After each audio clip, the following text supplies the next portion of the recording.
Pendant longtemps, Abidjan, la capitale économique de la Côte d'Ivoire, a été la vitrine de l'Afrique de l'Ouest et même de toute l'Afrique noire.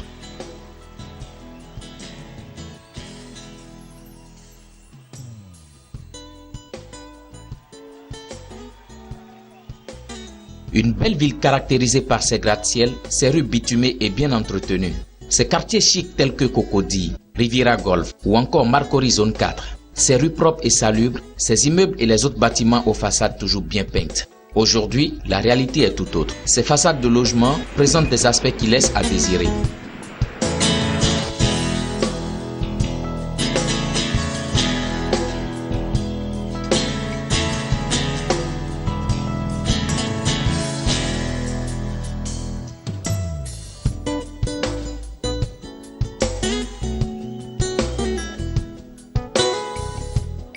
Ici, nous sommes au quartier Riviera Golf. Le constat est peu reluisant. Même la grande mosquée de la Riviera n'est pas épargnée.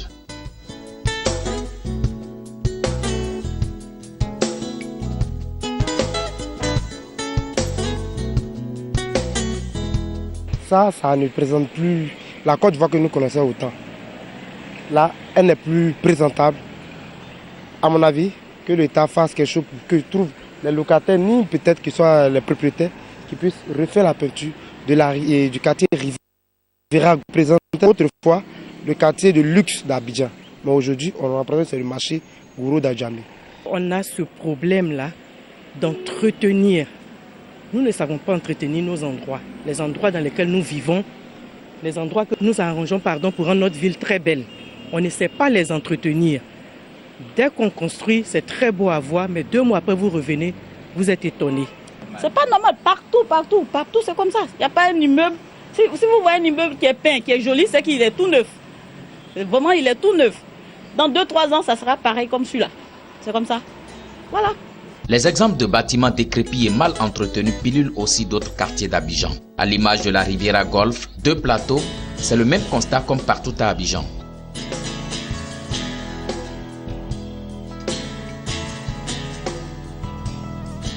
Selon moi, les façades se sont dégradées. Il y a plusieurs causes. Il y a d'abord les maisons qui appartenaient à l'État, qui ont été cédées à des particuliers. Et malheureusement, les particuliers n'ont pas eu les moyens, en tout cas, de ravaler les façades. Il y a aussi certains bâtiments qui appartiennent toujours à l'État. Et donc, ces bâtiments-là aussi, l'État n'a pas pu procéder au ravalement des façades. Donc, il y a plusieurs raisons. Il y a plusieurs raisons qui expliquent ce phénomène-là. Cette situation interpelle les habitants de ces logements et même les acteurs du secteur de l'habitat. Ils ont profité de notre micro pour faire des suggestions et lancer un appel de plus. Les gens refusent carrément. Moi, je ne peux pas cotiser. Moi, je suis bien. Chacun peint devant sa porte. C'est normal. On fait une peinture pour que ça soit harmonieux et joli. Mais on ne peint pas devant sa porte. Chacun fait une couleur rose, l'autre fait jaune. Attends, on n'est pas dans la jungle. Et c'est comme ça. Le propriétaire refuse, les locataires refusent. Donc, on reste comme ça et puis on vit comme ça. En Afrique, en Côte d'Ivoire, ce n'est pas normal.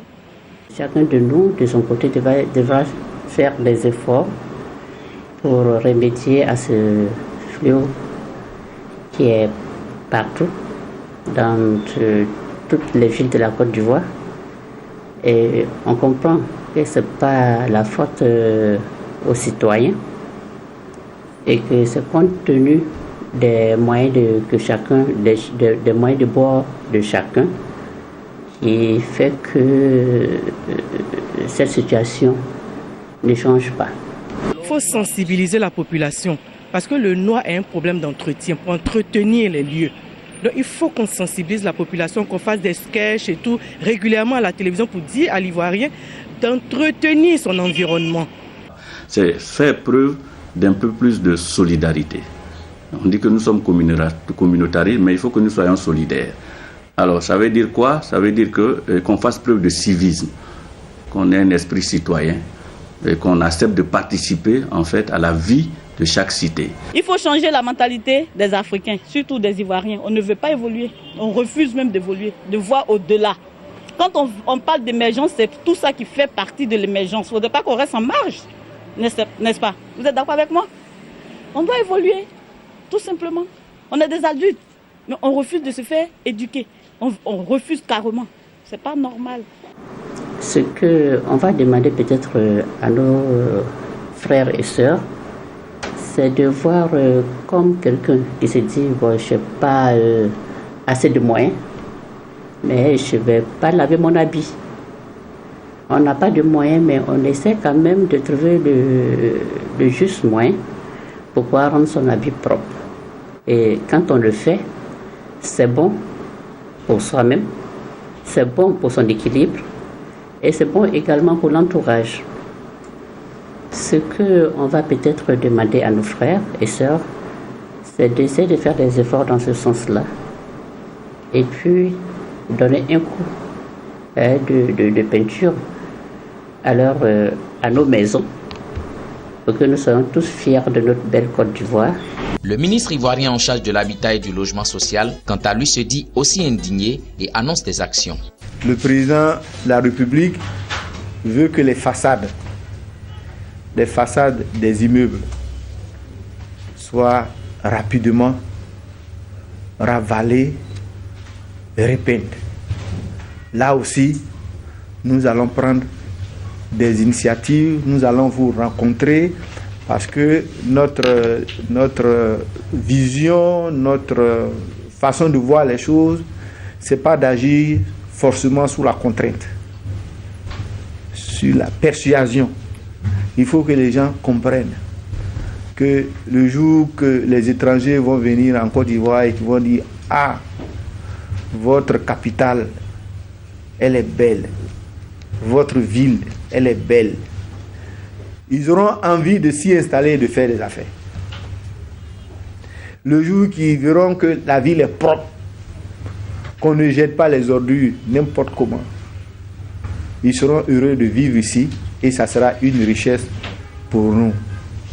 Et vous-même, vous serez content d'être dans ces maisons. Mais on va peindre les maisons. Ça, comme vous voyez, moi, je ne dure pas dans les ministères. Donc, au moins avant de partir, cette fois-ci, de là, je veux au moins peindre ces maisons. Appel est donc lancé à plus de civisme afin qu'Abidjan redore son blason de ville de rêve.